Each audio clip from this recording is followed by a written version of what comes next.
HVAC वाला। तो आज चिलर ऑपरेटर का ये सीरीज़ चल रहा है, चिलर ऑपरेटर का ये क्लासेस चल रहा है।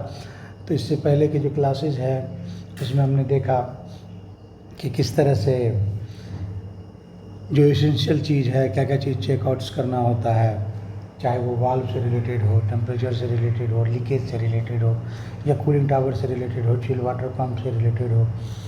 तो आज हम जानेंगे, जैसा कि स्क्रीन देख के आपको समझ में आ गया होगा, तो आज हम जानेंगे report alarm and abnormal operating condition immediately and maintain plant cleanness, follow staff safety procedure and coordinate the maintenance engineer during service. इसके बारे में जानेंगे डिटेल से। तो वन बाय वन जानते हैं। मुझे होप है कि इससे पहले के जो लेक्चर्स थे, इससे प्रीवियस लेक्चर्स में कोई डाउट नहीं होना चाहिए। अगर फिर भी आपको अगर कोई डाउट्स है तो आपके क्वेश्चंस का वेलकम करता हूं। आप क्वेश्चंस को रेज कीजिए, आप क्वेश्चंस शेयर कर सकते हैं सोशल मीडियाज़ के थ्रू, व्हाट्सएप लिंक के थ्रू। उसके बाद आपको ड्यूरिंग साइट अगर किसी तरह का कोई प्रॉब्लम फेस कर रहे हैं तो आप HVAC वाला पे जा कर के विजिट कीजिए गूगल पे। उसके बाद जो है अपॉइंटमेंट्स बुक कीजिए। ग्लोबली हमारे एक्सपर्ट से बात कर सकते हैं, वो आपको इमीडिएट सपोर्ट्स करेंगे। वन चीज़ है कि हो सकता है कि इमीडिएट जो स्लॉट होगा वो स्लॉट अवेलेबल नहीं हो, क्योंकि हमारे पास हेवी कॉल लॉग्स है। तो जो स्लॉट्स अवेलेबल होगा उस स्लॉट्स में आपका जो प्रॉब्लम्स है उसे सॉल्व कर दिया जाएगा। तो चलिए स्टार्ट करते हैं। सबसे पहले जानेंगे report alarm abnormal operation condition immediately. Report alarms के कंडीशन में क्या क्या करना होगा। सबसे पहले जानते हैं कि अलार्म क्या होता है। अलार्म का मतलब है कि चिलर या किसी इक्विपमेंट में कोई प्रॉब्लम डिटेक्ट हुई है। ठीक है। अलार्म जो है BMS यानी कि बिल्डिंग मैनेजमेंट सिस्टम PLC या चिलर डिस्प्ले पे दिखता है और बजर भी बज जाता है। एबनॉर्मल ऑपरेटिंग कंडीशन क्या होती है। अब आपके माइंड में ये क्वेश्चंस होगा कि ये एबनॉर्मल ऑपरेटिंग कंडीशंस क्या है। जब मशीन नॉर्मल कंडीशन में काम ना करे उसे एबनॉर्मल कंडीशन कहते हैं। कॉमन एग्जांपल मान लीजिए यहाँ पर। सपोज कीजिए कि कंडेंसर में, जैसे यहाँ पे स्क्रीन में देख रहे हैं अलार्म का टिगर है। सपोज कीजिए कंडेंसर में हाई प्रेशर अलार्म है, लो चिल वाटर फ्लो अलार्म है, हाई कंप्रेसर टेम्परेचर है। नोट्स कर लीजिए, इस पॉइंट्स को नोट कर देता हूँ। सपोज कीजिए एबनॉर्मल ऑपरेटिंग कंडीशन का क्या क्या एग्जाम्पल है, यहाँ पर देखते हैं।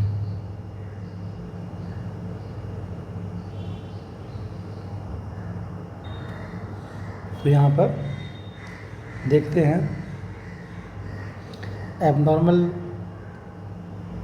ऑपरेटिंग कंडीशन क्या क्या होता है। सपोज कीजिए यहाँ पर मैं हर एक पॉइंट को नोट डाउन कर रहा हूँ, इसको आप नोट कर लीजिए। ठीक है। इसका जो कॉमन एग्जांपल होगा, इसका कॉमन जो एग्जांपल होगा,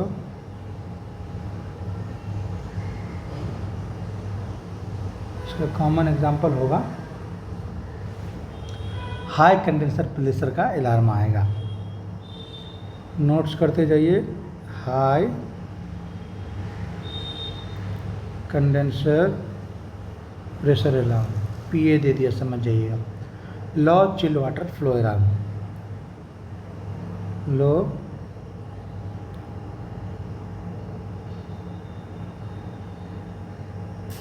लो चिल वाटर फ्लो अलार्म।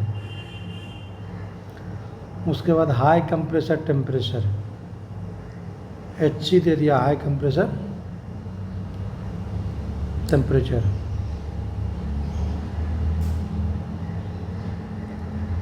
उसके बाद low refrigerant pressure, low refrigerant pressure. Pump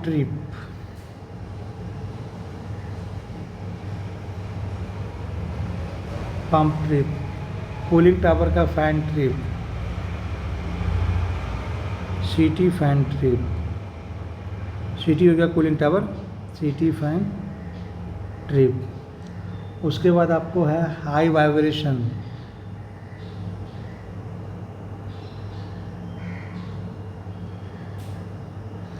high vibration के बाद आ गया इलेक्ट्रिकल ओवरलोड। इलेक्ट्रिकल ओवरलोड, ये सब एबनॉर्मल ऑपरेटिंग कंडीशंस का कॉमन एग्जाम्पल है। अब सपोज कीजिए ऑपरेटर को क्या करना चाहिए, ठीक है ना। ऑपरेटर्स एज ए ऑपरेटर जो वर्क कर रहा है वो क्या करेगा, अलार्म का कोड नोट करना है। सबसे पहले क्या कीजिएगा, अलार्म का कोड नोट करना है। नंबर 1 पॉइंट में अलार्म कोड नोट। दूसरे नंबर में क्या करना है आपको, चिलर डिस्प्ले या बीएमएस पर फॉल्ट देखना है। चिलर डिस्प्ले या बीएमएस पे फॉल्ट देखना है। सुपरवाइज़र या मेंटेनेंस इंजीनियर्स को इमीडिएटली इन्फॉर्म करना है। आपके जो टीम लीड्स हैं, आप जिसे रिपोर्ट्स करते हैं, टीम लीड को इन्फॉर्म करना है। अगर सपोज कीजिए इमरजेंसी हो तो क्या करना है, अगर इमरजेंसी हो तो स्टॉप के अकॉर्डिंग, एसओपी के रिकॉर्डिंग इक्विपमेंट सेफली स्टॉप करना है। इमरजेंसी कंडीशन में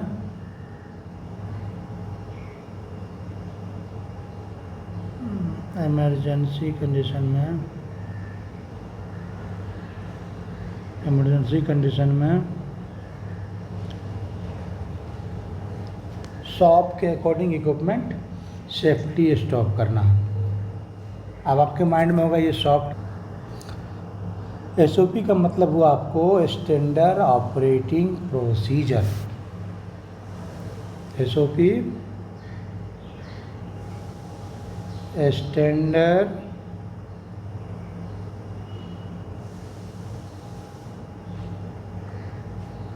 ऑपरेटिंग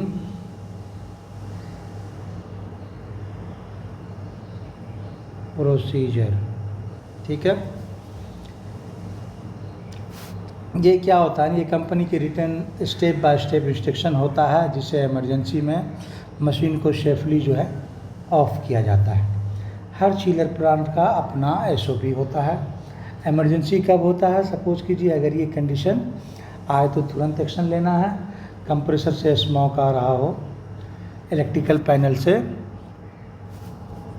बर्निंग स्मेल आ रहा हो, रेफ्रिजरेंट गैस लीक हो रहा हो, वाटर पाइप बर्स्ट हो गया हो, पंप में बहुत ज़्यादा वाइब्रेशन हो, कूलिंग टावर फैन टूट गया हो, हाई प्रेशर या हाई टेम्परेचर अलार्म कंटिन्यूसली आ रहा हो, और किसी पर्सन को इलेक्ट्रिकल शॉक या इंजरी हो गया हो, इस कंडीशन में आपको ये स्टेप लेना है।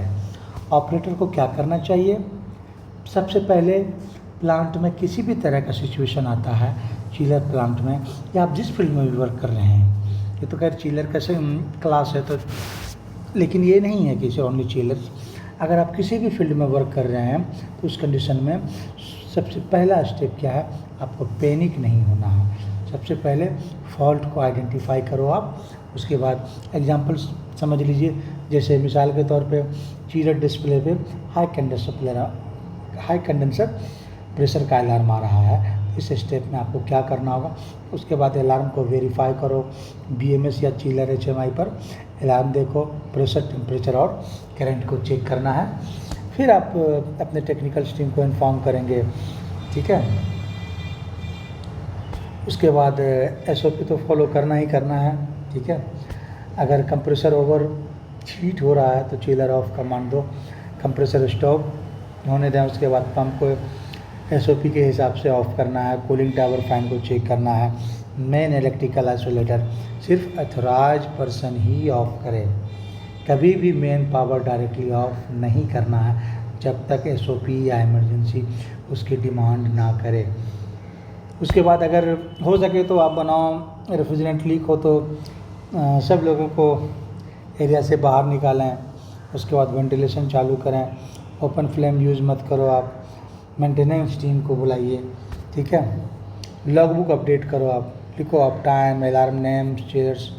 लॉगबुक अपडेट जैसे कोई भी मेंटेनेंस आप कर रहे हैं उस कंडीशन में हम लॉगबुक जो अपडेट करेंगे, लॉगबुक अपडेट कैसे होगा चलिए ये देख लीजिए, नोट कर लीजिए। लॉगबुक अपडेट,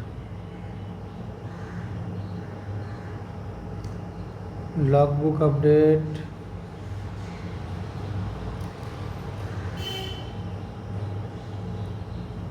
लॉगबुक अपडेट के लिए क्या करना है, सबसे पहले टाइम मेंशन होगा,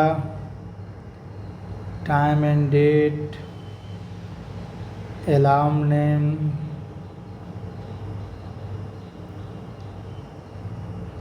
अलार्म नेम के बाद chiller number,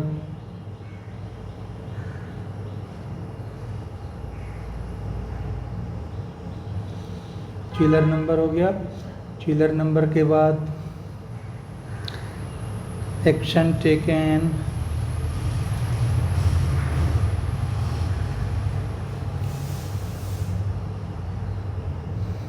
inform to home, आप इन्फॉर्म किसको किए, इन्फॉर्म टू होम। आप ये पॉइंट्स कर लेते हैं, इन्फॉर्म टू होम करके आप अपने लॉग बुक्स में अपडेट करके विद टाइमिंग डेट के साथ आप साइन करके वर्क स्टार्ट करते हैं तो कोई प्रॉब्लम्स नहीं होगा। रियल साइट एग्जांपल लेके चलिए, सिचुएशन मैं दे रहा हूँ यहाँ पर, जैसे कंडेंसर है, कंडेंसर का वाटर पंप ट्रिप हो गया, कंडेंसर का वाटर पंप ट्रिप हो गया है तो यहाँ पर क्या करना होगा, कंडेंसर में हीट रिजेक्ट नहीं होगा, कंप्रेसर का प्रेशर कंटिन्यूसली बढ़ेगा तो हाई प्रेशर का अलार्म ट्रिगर्स आ जाएगा। अगर इग्नोर किया तो कंप्रेसर डैमेज हो सकता है, इसलिए जब हाई प्रेशर का अलार्म आए, कंडेंसर हाई प्रेशर का अलार्म, किसी भी फॉल्ट से रिलेटेड अगर अलार्म्स एक्टिवेट्स हो रहा है, आपके चीज़र की OITS पे आ रहा है, उस चीज़ को आप हमेशा रीसेट नहीं करना है। सबसे पहले मशीन है, इक्विपमेंट्स है, उसमें अलार्म्स आ रहा है तो यूनिट में, इक्विपमेंट में कुछ ना कुछ फॉल्ट है, वो कुछ ना कुछ सिग्नल दे रहा हुआ है, नॉर्मल हो रहा है, तब तो अलार्म रेज हो रहा है। उस चीज़ को जिस के रिगार्डिंग, जिससे रिलेटेड अलार्म एक्टिवेट हो रहा है तो उस चीज़ को आपको चेक करना है, ठीक है ना। अगर इग्नोर किया तो कंप्रेसर डैमेज होगा तो क्या करेंगे, पंप ट्रिप चेक किया, अपने टीम्स लीड को कॉल कीजिए, SOP के अकॉर्डिंग चिलर को सेफ्टी स्टॉप कीजिए और फॉल्ट लॉगबुक में एंट्री कीजिए, ठीक है ना। और एक गोल्डन रूल्स है, इसको नोट कर लीजिए,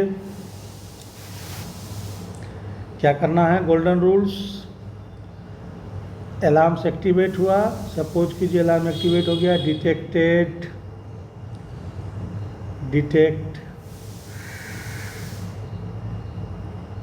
नंबर 1 अलार्म आ गया। नंबर 2 सबसे पहले क्या करेंगे, इन्फॉर्म, किसको इन्फॉर्म करेंगे, आपका जो लीड है, जो आपसे ऊपर है, इन्फॉर्म हो गया। उसके बाद आइसोलेट हो गया, आइसोलेट के बाद स्टॉप सेफली, 3 में आइसोलेट होगा, 4 में स्टॉप सेफली,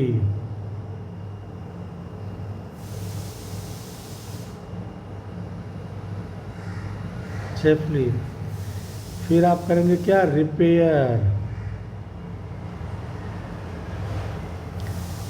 रिपेयर के बाद रीस्टार्ट। 4 ये 6 स्टेप है, ये आपको फॉलो करना ही करना है, ठीक है ना। ये हमारा गोल्डन रूल है।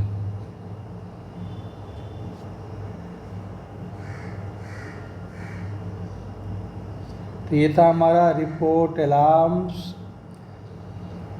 अलार्म्स एबनॉर्मल ऑपरेटिंग कंडीशन में क्या क्या देखना होता है, किस तरह से उसको सॉर्ट आउट करना है।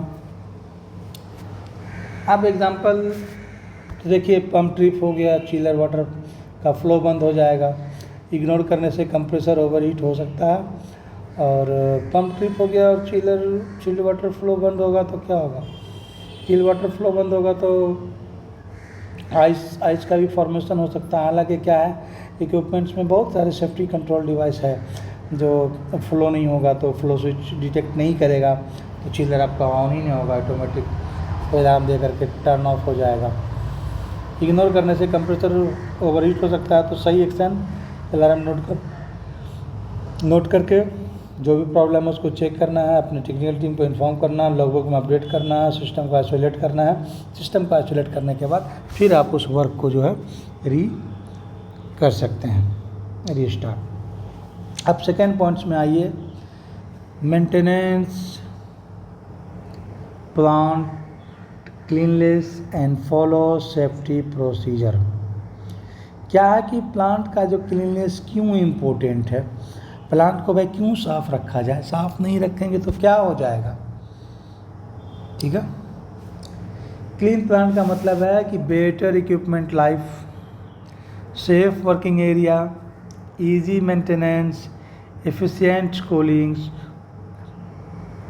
क्लीननेस होगा, सपोज कीजिए कि प्लांट्स है, प्लांट्स एरिया में कहीं वाटर स्प्रेड्स किया है, कहीं कुछ लीकेज हुआ, आपने प्रॉपर हाउसकीपिंग नहीं किया, आपने प्रॉपर हाउसकीपिंग नहीं किया, किसी भी सपोज करो आप उसी सिनेरियो में उसी टाइम जो है एक बड़ा जो है कुछ फॉल्ट आ गया, अलार्म ट्रिगर्स हो गया, या फिर एवेक्यूएट के लिए जो है अलार्म हुआ, ठीक है भाई बिल्डिंग को खाली करो, फायर हो जाता है, बिल्डिंग्स में फायर हो जाता है, तो उस कंडीशन में तो बिल्डिंग खाली करना होगा, तो अफरा तफरी का माहौल हो जाएगा।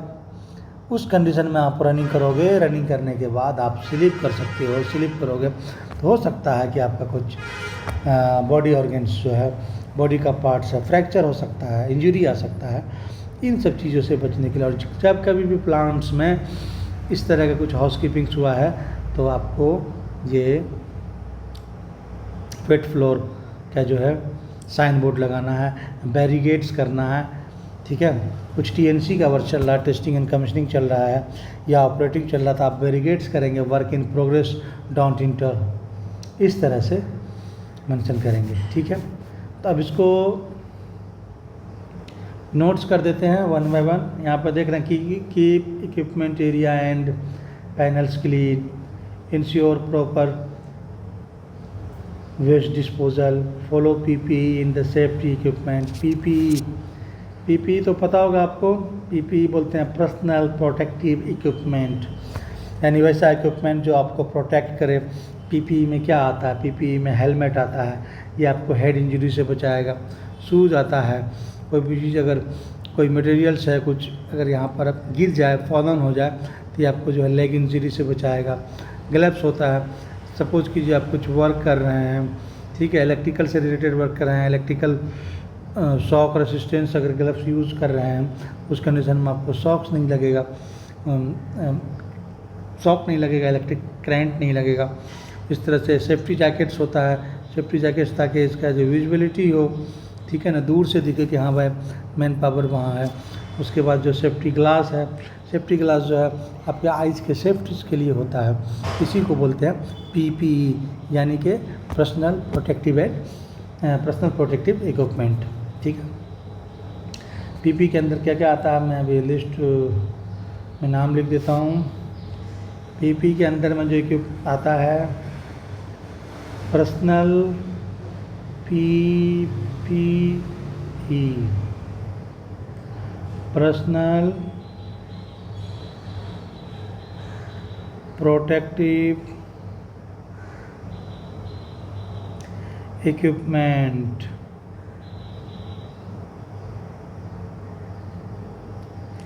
Personal protective equipment.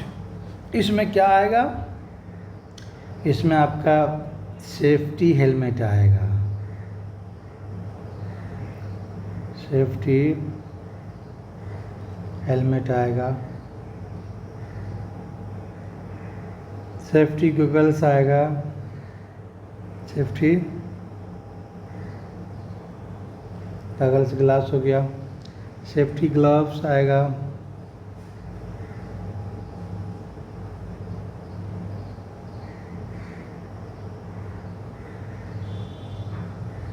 Safety gloves आ जाएगा, फिर सेफ्टी शू आ जाएगा, रिफ्लेक्टिव जैकेट आ जाएगा जो कि इस इमेज में नहीं है, रिफ्लेक्टिव जैकेट्स आ जाएगा,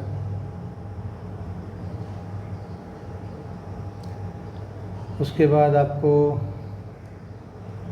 air protection high noise area के लिए आ जाता है, ईयरबड्स एयर प्रोटेक्शन। उसके बाद अगर आप ऑयल एंड गैस में वर्क कर रहे हैं, ऑयल एंड गैस में वर्क कर रहे हैं तो गैस डिटेक्टर्स होता है जो हमेशा यहाँ आपको नोट्स करके रखना है, ठीक है।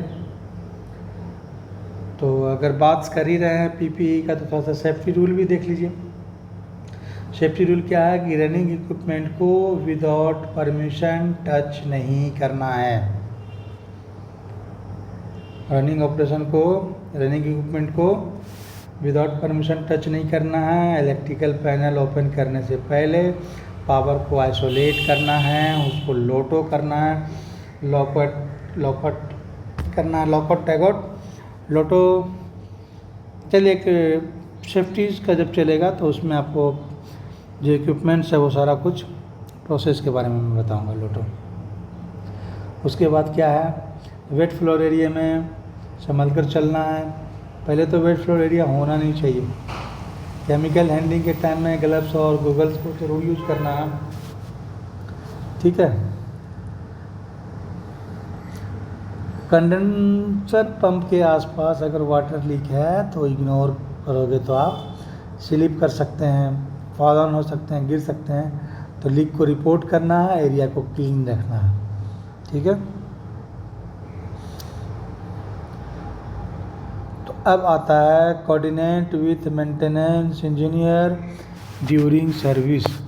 ड्यूरिंग सर्विस अपने कोऑर्डिनेट टीम से, आप अपने लीड से, आप जिसे रिपोर्ट्स करते हो उनसे कोऑर्डिनेट्स करना ज़रूरी है, ठीक है।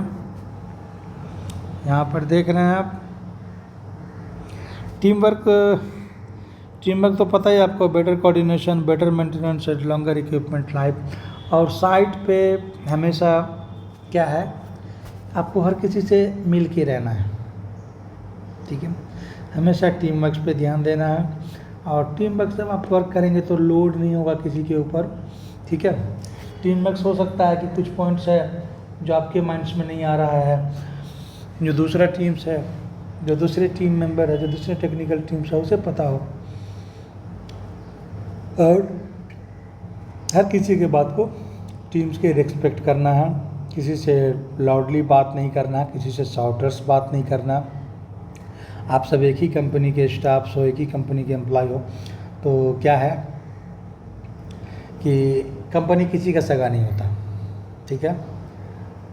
कंपनी किसी का सगा नहीं होता। आप सब क्या है, कोई भी चीज़ है, आप सब क्या, सभी लोग जो भी वर्क करते हैं तो क्या करते हैं, हम अपना टाइम को सेल आउट करते हैं। टाइम को सेल आउट करते हैं तो वो मुझे सैलरी देते हैं एवरी 30 डेज में। तो वर्क है, वर्क को ऑनेस्टली करना है, पॉलिशिंग नहीं करना है, बस only focus on work. Party politics नहीं करना है। उसका क्या है, पार्टी पॉलिटिक्स करेंगे तो उसका आपको नुकसान होगा। तो अब चलिए कि कोऑर्डिनेट का मतलब क्या है। यहाँ पर है कि coordinate with maintenance engineer during service.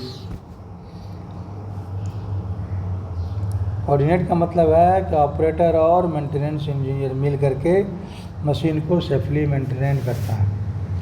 Operator की रिस्पॉन्सिबिलिटी है इक्विपमेंट सेफली शट डाउन करे, क्या रिस्पॉन्सिबिलिटी है आपकी? ऑपरेटर की रिस्पॉन्सिबिलिटी है equipment safely shut down,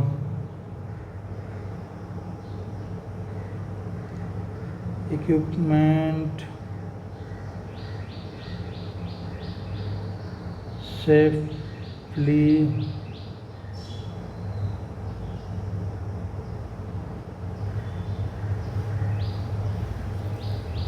safely shut down आप ही करके देंगे, ठीक है। उसके बाद आइसोलेशन वाल्व क्लोज करें अगर रिक्वायर्ड हो तो, आइसोलेशन वाल्व को क्लोज करना है अगर रिक्वायर्ड हो तो। टीम लीड्स को, जो आपके साइट पे आप जिसको रिपोर्ट्स करते हैं, टीम लीड को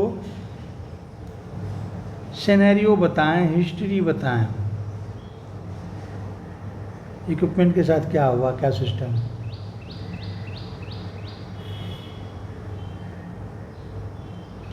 उसके बाद फिर अलार्म और लॉग बुक देखिए, अलार्म और लॉग बुक देखिए। अलार्म और लॉग बुक के बाद देखिए मेंटेनेंस के बाद मशीन स्टार्टअप में हेल्प कीजिए।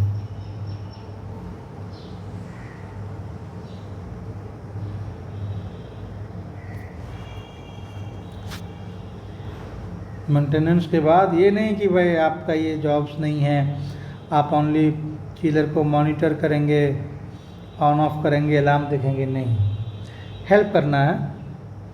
मेंटेनेंस के बाद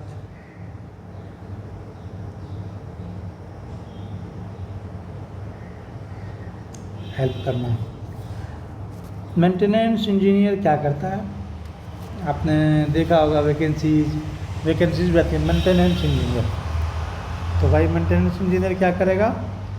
मेंटेनेंस इंजीनियर फॉल्ट रिपेयर करता है, बेयरिंग को रिप्लेस करेगा, रेफ्रिजरेंट लीक रिपेयर करेगा, मोटर अलाइनमेंट्स करता है, इलेक्ट्रिकल ट्रबल शूट करता है।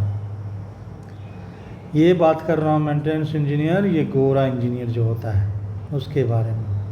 वो हमारे इंडिया के इंजीनियर से वो नहीं, वह शर्ट में धूल नहीं लगना चाहिए। आप बाय हैंड वर्क कीजिए तब तो आपको कॉन्फिडेंस आएगा। टीम पे डिपेंड नहीं रहना है।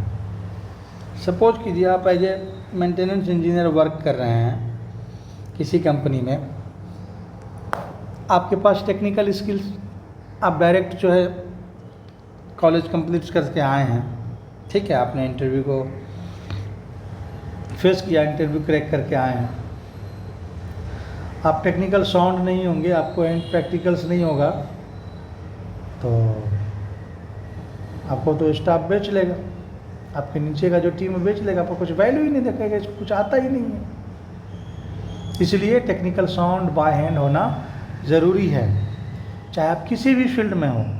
इतना ज़रूरी है कि अगर वर्क ज़रूरत हो तो जिस भी फील्ड में आप वर्क कर रहे हैं उससे रिलेटेड कोई भी वर्क हो तो उसे बाय हैंड विदाउट टेक्नीशियन कहें, उसका विदाउट हेल्प लिए हुए आप उस जॉब को कंप्लीट कर सकते हैं। ये चीज़ होना चाहिए। लेकिन आप अगर एमएनसीज में वर्क किए हैं, अगर आप गोरा के साथ वर्क किए हैं तो आपने देखा होगा इंजीनियर्स होते हैं, मैनेजर होते हैं, उससे इस चीज़ का वो लोग बहुत पैशनेट होते हैं, बाय हैंड वर्क करेंगे। मैं एक साइट पे देखा था, साइट के प्रोजेक्ट मैनेजर थे वो, और उस प्रोजेक्ट मैनेजर को मैं देखा था कॉरिडोर्स से लैडर लेकर के आते हुए बाय सेल्फ। यहाँ तो क्या है, सुपरवाइज़र है, सुपरवाइज़र के पोस्ट पे है, भाई धूल नहीं लगना चाहिए। इंजीनियर हो तो भाई लेडर को तो टच ही नहीं करूँगा, लेडर तो दूर की बात है, स्क्रू ड्राइवर नहीं लूँगा, भाई बेइज्जती हो जाएगी। क्या बेइज्जती हो जाएगी? आप इंजीनियर हैं, आप उस फील्ड के एक तरह से कहीं आप डॉक्टर्स हैं। सपोज कीजिए एक कार्डियक सर्जन है, एज ए कार्डियक सर्जन उसका अपॉइंट्स होता है हॉस्पिटल्स में, क्या काम है उनका काम हार्ट का सर्जरी करना। आप कहेंगे भाई मैं तो इक्विपमेंट टच ही नहीं करूँगा, मैं तो इंस्ट्रूमेंट टच ही नहीं करूँगा, तो नहीं, काम देखिए कोई भी छोटा नहीं होता। आप जिस भी प्रोफेशन में हैं आप ईमानदारी से काम कर रहे हैं, ईमानदारी से अर्न कर रहे हैं ब्रेड एंड बटर्स, कोई शर्माने की ज़रूरत नहीं है। आप अपने वर्क से लव कीजिए, आप अपने वर्क का रिस्पेक्ट कीजिए। आप जिस भी फील्ड में हैं, वॉटएवर आप जिस भी फील्ड में हैं, आप जिस उस फील्ड से आपका घर चल रहा हो, आपका ब्रेड एंड बटर्स, उसके बाद जो डेली की नीड्स है वो पूरा हो रहा हो, उस प्रोफेशन को बुरा मत कीजिए। अक्सर क्या होता है, कहेंगे यार ये गलत फील्ड है, कहाँ आ गया, नहीं बोलना चाहिए, ठीक है। ये सब नेगेटिव थॉट्स हैं।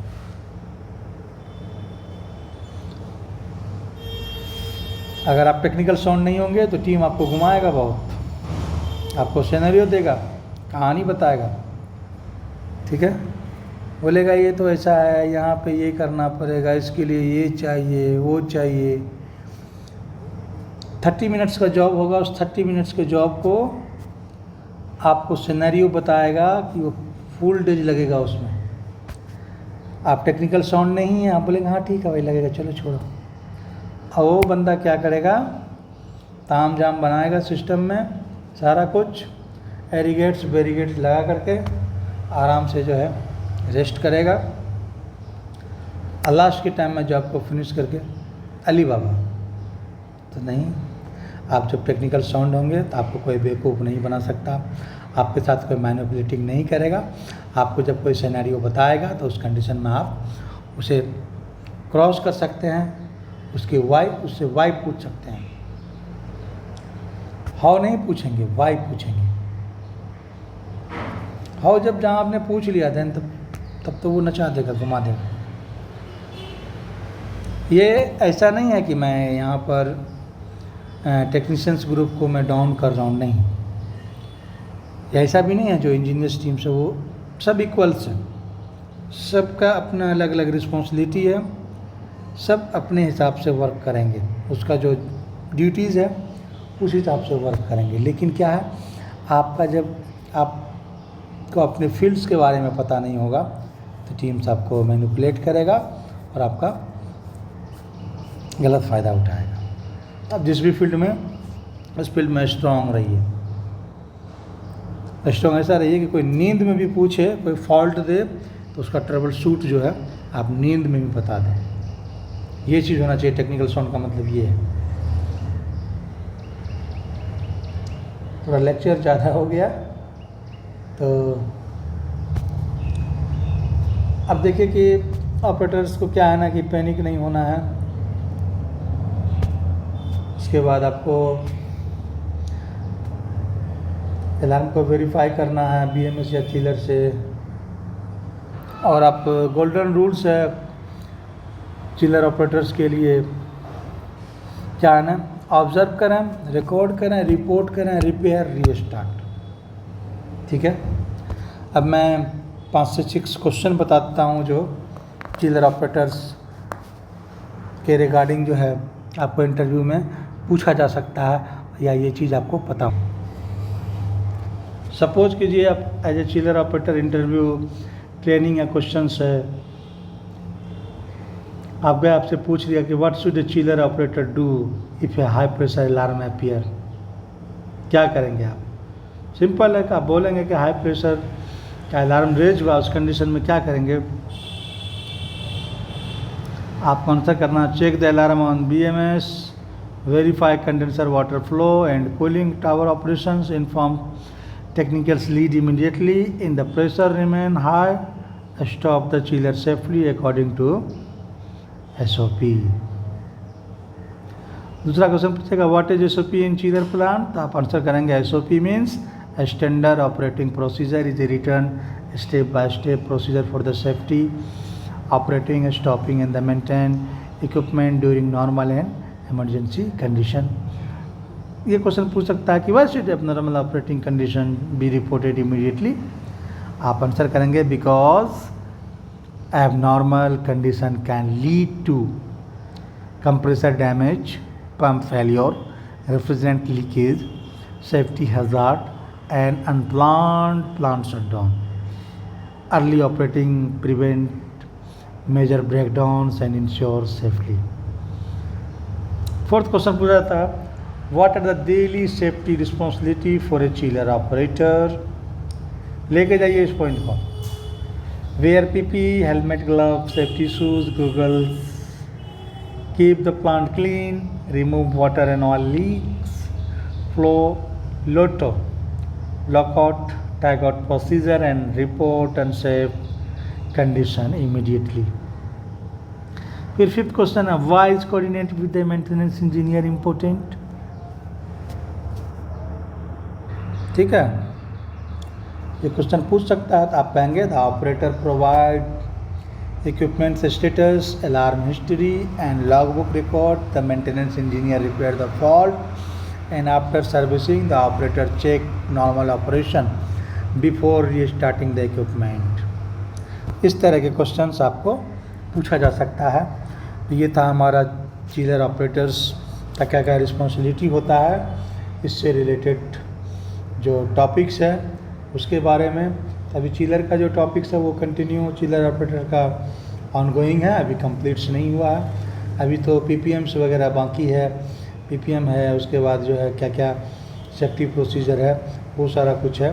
तो अभी जानेंगे इससे, अभी जानेंगे हम लोग प्रिवेंटिव मेंटेनेंस के बारे में, सेफ्टी रिस्पॉन्सिबिलिटीज़ के बारे में। ठीक है, और भी जो रिक्वायर्ड है चिलर ऑपरेटर्स के लिए, प्लांट्स के लिए। तो मिलते हैं नेक्स्ट लेक्चर में विथ न्यू टॉपिक के साथ। तो जो न्यू टॉपिक होगा वो होगा मेरा प्रिवेंटिव मेंटेनेंस। हालांकि प्रिवेंटिव मेंटेनेंस आप एज ए चिलर ऑपरेटर से ये आपकी रिस्पॉन्सिबिलिटी नहीं है, लेकिन आपको पता होना चाहिए प्रिवेंटिव मेंटेनेंस का क्या होता है। तो नेक्स्ट लेक्चर में मिलते हैं और टॉपिक रहेगा मेरा प्रिवेंटिव मेंटेनेंस। तो चलिए एंजॉय कीजिए। आप इस टॉपिक्स में आपको कुछ डाउट्स हो, कुछ समझ में नहीं आया हो, कुछ आपका क्वेश्चंस हो, तो मैं आपके क्वेश्चंस का वेलकम करता हूं। आप व्हाट्सएप कर सकते हैं, टेक्स्ट कर सकते हैं 9430990667 पे। आप सोशल मीडियाज़ के थ्रू कनेक्ट हो सकते हैं, आप विजिट कर सकते हैं www.hbacwala.com, इंस्टाग्राम से, लिंक्डइन से कनेक्ट हो सकते हैं। तो चलिए, जहाँ भी हैं आप, जिस फील्ड में भी हैं, अपने जो भी आपकी जॉब रिस्पॉन्सिबिलिटी है, आप अपने रिस्पॉन्सिबिलिटी का रेस्पेक्ट कीजिए। आप अपने वर्क को इस तरह से करें कि उस वर्क को उससे अच्छे तरीके से नहीं किया जा सकता है। आप अपने वर्क में ऑनेस्टली रहें, ठीक है, बी गुड। आप अच्छे रहें, आपके साथ अच्छा होगा, ठीक है। तो मैं ज़्यादा फ़िलोसफी नहीं दूंगा, ये फ़िलोसफी की क्लास नहीं है, ठीक है। तो मिलते हैं नेक्स्ट लेक्चर में। टॉपिक रहेगा प्रिवेंटिव मेंटेनेंस।